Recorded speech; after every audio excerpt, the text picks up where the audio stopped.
موسیٰ علیہ السلام سے ملاقات کی، انہوں نے عرض کیا آپ کو کیا عطا کیا گیا ہے؟ تو حضور نے فرمایا کہ 50 وقت کی نماز۔ حضرت موسیٰ نے فرمایا کہ میں نے بنی اسرائیل کو آزمایا، یہ آپ کی امت 50 وقت کی نماز ادا نہیں کر سکتی، آپ اس میں کمی کروا لیجیے۔ حضور علیہ السلام اللہ کی بارگاہ میں حاضر ہوتے ہیں، درخواست کرتے ہیں، 5 نمازیں معاف ہو جاتی ہیں۔ پھر موسیٰ علیہ السلام سے ملاقات ہوتی ہے، پھر وہی بات کو دہراتے ہیں، پھر حضور علیہ السلام تشریف لے جاتے ہیں، پھر 5 نمازیں کم کر دی جاتی ہیں، پھر حضرت موسیٰ سے ملاقات ہوتی ہے، پھر وہ وہی مشورہ دیتے ہیں، پھر حضور صلی اللہ علیہ وسلم تشریف لے جاتے ہیں، پھر 5 وقت کی نماز کم کر دی جاتی ہے۔ اس طریقے سے 45 نمازیں معاف ہو جاتی ہیں۔ اس کے بعد پھر حضرت موسیٰ علیہ السلام عرض کرتے ہیں یا رسول اللہ یہ بھی بات ہے آپ کی امت اتنی نمازیں ادا کرنے کی بھی طاقت نہیں رکھتی۔ حضور علیہ السلام فرماتے ہیں اے موسیٰ مجھے اللہ سبحانہ و تعالیٰ سے حیا آتی ہے کہ اور میں نماز تخفیف کروں۔ عزیزان محترم، حج، زکوٰۃ، صدقہ، خیرات، جہاد، نکاح، طلاق،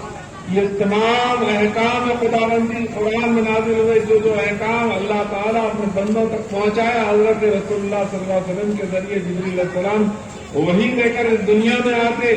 آپ مکے میں ہیں تو مکے میں وہی آتی، مدینے میں ہیں تو مدینے میں وہی آتی، سفر میں ہیں تو سفر میں وہی آتی، تمام احکام اس دنیا میں پہنچے۔ لیکن نماز کی جب باری آئی تو حضور صلی اللہ علیہ وسلم سے رات ملاقات کر کے اپنے دیدار سے اللہ تعالیٰ مشرف فرما کر نماز کا تحفہ دیا ہے۔ اس کی کتنی قدر ہونی چاہیے، اور پھر اس کی اہمیت کو اجاگر کرتے قرآن میں بار بار تکرار کے ساتھ یہی بات کا حکم دیا کہ اقیموا الصلاۃ، نماز قائم کرو۔ عزیزان محترم، قیامت کی نشانیوں میں آقا صلی اللہ علیہ وسلم نے بتائی ہے، ارشاد فرماتے ہیں کہ سب سے پہلے نماز کو ترک کیا جائے گا، نماز کو آسانی سے چھوڑ دیا جائے گا۔ عزیزان محترم، صحابی رسول جو عمدے ہیں وہ عرض کرتے ہیں کہ رسول اللہ میری آنکھوں کی بینائی ظاہر ہو چکی ہے، میں مسجد میں آنا مشکل ہے۔ آپ فرماتے ہیں کہ تمہارے گھر تک مسجد کی اذان آتی ہے؟ تو ہم عرض کرتے ہیں ہاں اذان سنائی دیتی ہے۔ حضور علیہ السلام فرماتے ہیں تو پھر تم کو مسجد میں آنا پڑے گا، جس کے گھر میں اذان کی آواز آئے اور مسجد میں نہ آئے یہ بہت بڑی بدبختی کی بات ہے۔ بعض احادیث میں تو یہاں تک فرمایا گیا کہ اس کی نماز بھی قبول نہیں ہوتی۔ عزیزان محترم، آسمان دنیا میں حضور صلی اللہ علیہ وسلم نے میرا چراغ جو عذاب کے نمونے دیکھے اس میں ایک یہ بھی واقعہ آیا ہے کہ ایک درخت کے نیچے ایک شخص لیٹا ہوا ہے، اس کا سر پتھر سے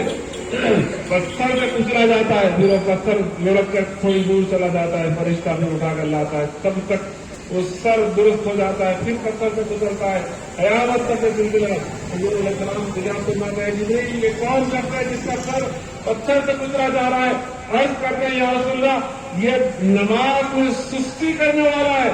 جس کا سر پتھر سے گزرا جا رہا ہے۔ جو سر اللہ کے حضور سجدہ ریز ہونے میں سستی کا مظاہرہ کرے، اللہ تعالیٰ قیامت تک اس کے اوپر عذاب مسلط کیا ہے کہ اس کے سر کو کچلا جاتا ہے، اللہ کا عذاب اس کو جاری ہوتا ہے۔ آپ اندازہ کیجیے جو سستی کر رہا ہے اس پر اتنا سخت عذاب اللہ تعالیٰ مسلط فرماتے ہیں، اور پھر جو سرے سے تارک الصلاۃ ہے، نماز ہی نہیں پڑھتا تو اس کا کیا عالم ہوگا۔ آقا صلی اللہ علیہ وسلم کا ارشاد حضرت عبداللہ بن عمر رضی اللہ تعالیٰ نقل کرتے ہیں کہ فرمایا کہ اللہ کے نبی صلی اللہ علیہ وسلم نے ارشاد فرمایا، طبرانی میں یہ روایت ہے کہ جس طرح جسم انسانی میں سر کا مقام ہے،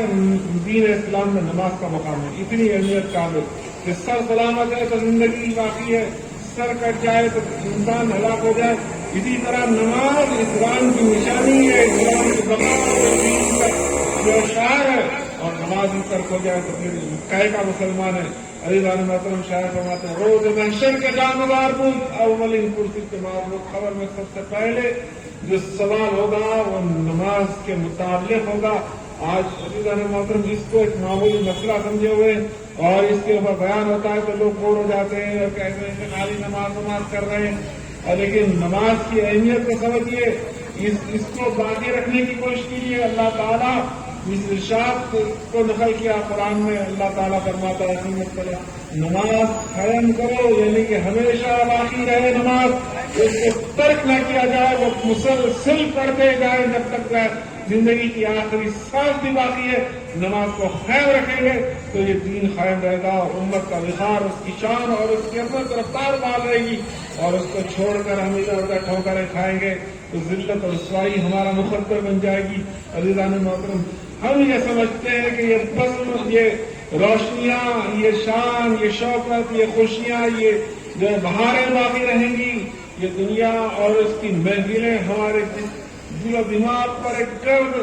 گرد اور غبار لا دیے ہیں جس جو غفلت کا باعث بنی ہوئی ہے، اور ہماری آنکھوں پر ایک غفلت کی پٹی بن گئی ہے، اور ہم اپنی خوشیوں میں، خواہشوں میں اور محفلوں میں ایسے مگن ہو گئے کہ آخرت کو بھول گئے ہیں، اور پھر جب اللہ کا کوئی عذاب کا نمونہ دیکھتے ہیں تو تھوڑی دیر کے لیے عبرت حاصل کرتے ہیں اور کہتے ہیں کہ ایسا ہو گیا، ویسا ہو گیا، کل شام نہیں میں ان سے ملا تھا، آج مر گئے۔ عزیزان محترم، یہ ناقابل یقین بات ہے۔ ارے میں تھوڑی دیر پہلے تو بات کرا تھا، ایک سانس کا کوئی بھروسہ نہیں۔ عزیزان محترم، جو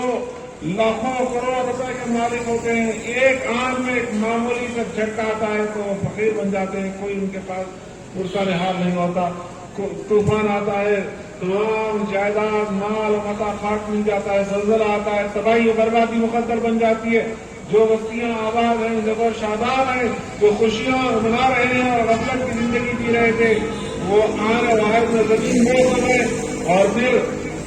ان کا نشان بھی باقی نہ رہا، ان کی لاشیں تک نکل نہ پائیں، جو حیوانات بھی اس کو کھانا پائے، بدبو پھیل رہی ہے، اور جس کو اللہ بچانا چاہے وہ 5-5 7-7 دن کے بعد بھی زندہ سلامت ہیں۔ عزیزان محترم، یہ جو واقعات ہو رہے ہیں، کچھ ہوتا واقعہ تو اس سے قوم عبرت حاصل کرتی، اور پھر اللہ کی طرف رجوع کرنے کا جذبہ پیدا ہوتا، اور پھر آخرت کی فکر ہوتی، اور جو اپنی غفلت کی چادر اتار کر بیدار ہوتے۔ لیکن آج بڑے سے بڑے واقعات ہو جاتے ہیں، بڑے سے بڑی مصیبتیں اور عذاب کے نمونے ہم دیکھتے ہیں، لیکن ہماری زندگی میں کوئی تبدیلی نہیں آتی۔ ہم چونکہ تم ویسے ہی غفلت کا شکار زندگی کو گزار کر رہتے ہیں اور سمجھتے ہیں کہ یہ بزم ایسے ہی جاری ساری رہے گی، لیکن جب